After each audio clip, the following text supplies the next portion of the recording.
What's up, people? It's umuulan-ulan ng konti. Kagigising ko lang and I'm having coffee. Coffee, yeah. Grabe. Alam mo, hindi kayang i-capture ng camera yung ganda ng paligid. As in, walang sinabi yung scene na siya ng camera. It was raining kanina kaya lang tulog ako so hindi ako nakalabas. And I was supposed to go to tavern but since closed siya, dito na lang ako kumain sa hotel. Anyway, so ito yung favorite spot ko dahil yan, it's so nice. Pero hindi kaya kunin ng camera yung ganda niya. Nakakainis. Kailangan mo talagang pumunta dito para makita kung gaano siya ganda. Or baka dahil lang sa sa astigmatism ko kaya maganda siya sa paningin ko. Kasi may burst of lights. Oy, may lightning. May burst of light sa mata ko. Dito kasi sa nakikita ko sa phone, puro dot na lang yung mga lights eh. Pero through my eyes, siya, parang siyang maliliit na stars, ganyan. Na may mga rays, ganon. It's so nice. It's so nice. Or baka nga sa astigmatism ko lang. But yeah, it's really so nice.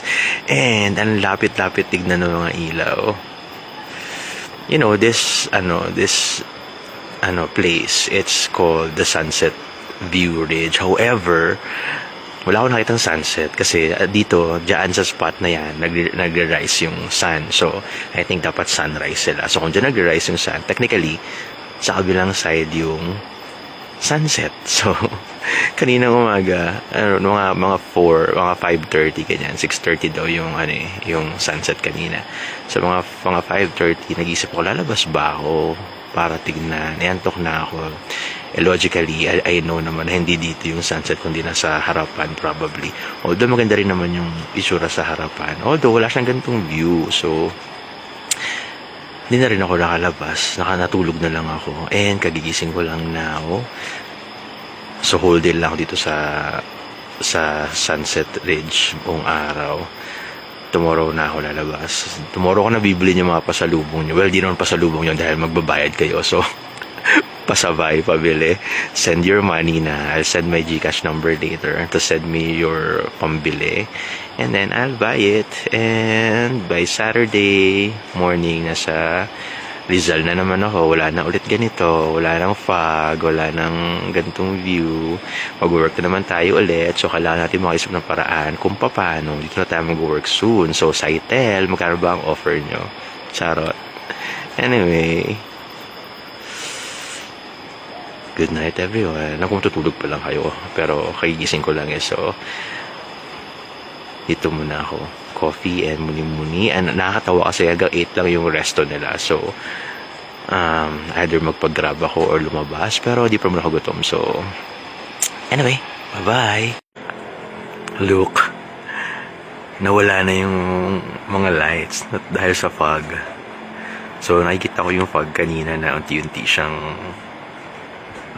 parang kinong-cover niya yung mountain from this side, sa left side, going to the right side. So, kumuha lang ako ulit ng coffee sa baba.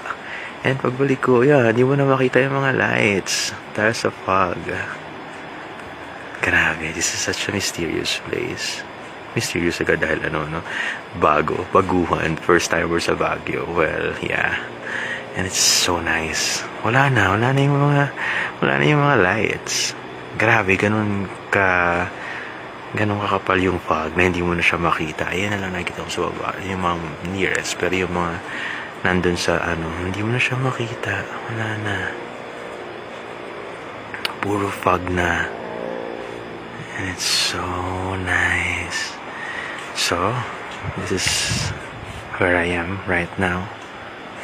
Look at the light, very foggy. That's the lobby. Ito yung stairs papunta sa room ko. Chan. It's so nice pa rin kahit na gano'n. It's so cold. Kahit na Naka-t-shirt lang ako at naka-shorts. Oh my gosh. This is so nice. So foggy. Grabe, wala ka na makita. Hindi mo na makita yung mga lights kanina. As if nag-switch off sila ng mga lights nila. It's so nice. But anyway, so I'm here. Coffee pa rin. Yung coffee ko kanina na nalagyan ng insect. So, nagtimpla ako ng bago. And guess what? Ang pinansabon ko sa kanya ay Dove. Kasi, sarado na yung resto. So, di na ako makaka-order ng coffee. Humiram na lang ako ng cup sa kanila since itong oras ako nagigising. Bumili na lang ako ng coffee sa labas. And nagkitimpla na lang ako ng sarili ko. You can't see anything na kasi it's foggy. But it's so nice. So anyway, I'll just drink my coffee and probably will go back to my room na since wala na yung lights. And dadamin ko na lang yung lamig ng pagiging single. Charot. Anyway, bye-bye! What's up? So, I switched the flash on para makita nyo yung fog. It's all around me right now and wala ka nang makita beyond the wall. Ay, ang bilis ang, ang bilis pa rin ng fog. Actually, akala ko para siyang very slowly creeping in. Pero ang bilis niya pala. Like, yung movement niya, ang bilis. So, winter is coming, the Night King is coming. And this is pala how it felt when Sansa was standing sa gate or sa walls ng castle niya. At wala kang makita beyond the fog. So I understand na bakit wala rin tayo makita nung nanonood tayo sa TV kasi wala ka pala talagang makita sa kapal ng fog. So hirap na hirap akong panoorin siya. Well, probably hirap na hirap din silang hanapin yung mga kalaban nila. But this is such a nice place. It's so foggy. And you can really feel na ang lamig-lamig ng breeze. And it's really nice kasi it's not the aircon type of lamig na parang nanonood sa bones mo. This one is very mild pero very calming and comforting na hindi ka papawisan. Hindi ka may initan at all. So, hindi siya kagaya na lamig na pagiging single na very nakakainis. This is so heartwarming na lamig. Can you see that? Actually, hindi na kasi kaya ng camera ko na makita yung forms ng mga halaman sa paligid, yung mga silhouette nila. I can still see it with my eyes kahit malabo siya. But I wanted to see it sana sa camera pero hindi na kaya. Hanggang ganyan na lang siya. Grabe no, the window, akala ko talaga para siyang slowly na gumagalaw. Hindi pala. And look at the place. Kanina, ang linaw niya pa, medyo malinaw pa siyang tignan. Ngayon, very foggy na. My gosh, this is such a nice place. Kailangan kong bilhin tong place na to. Charot. OMG, this is so nice. Bye everyone. Magtatalok muna ako ng kumot because this is so... Ayan, lumilinaw na ulit. Nakikita na ulit yung mga ayan, nakikita na ulit yung mga lights behind the fog.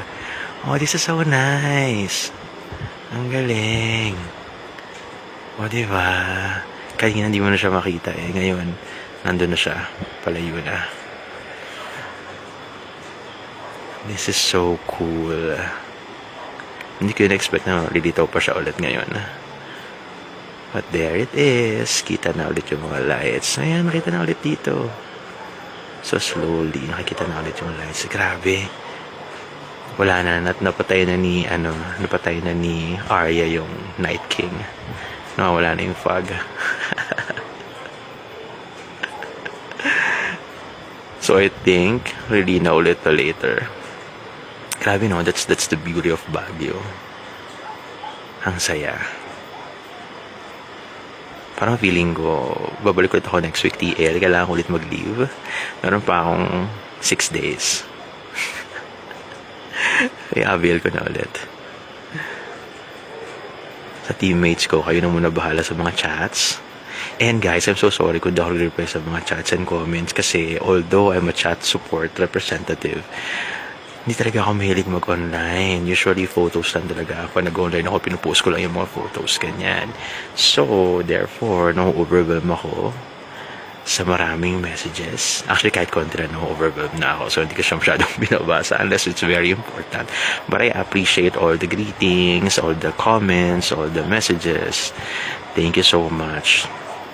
And will definitely reply paunti-unti. Ang dami nyo kasi. So, isa-isahin ko ng pag-reply sa inyo.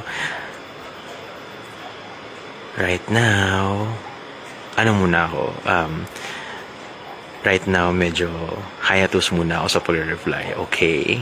Enjoyin ko lang muna tong last night ko sa Baguio dahil tomorrow actually yung last night ko pero pauwi na ako nun. So, mga babiyahe na ako nun pauwi. So, ito na yung pinaka-peaceful na Baguio night.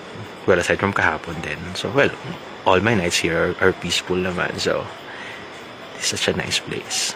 Anyway, I'll go na. Bye-bye.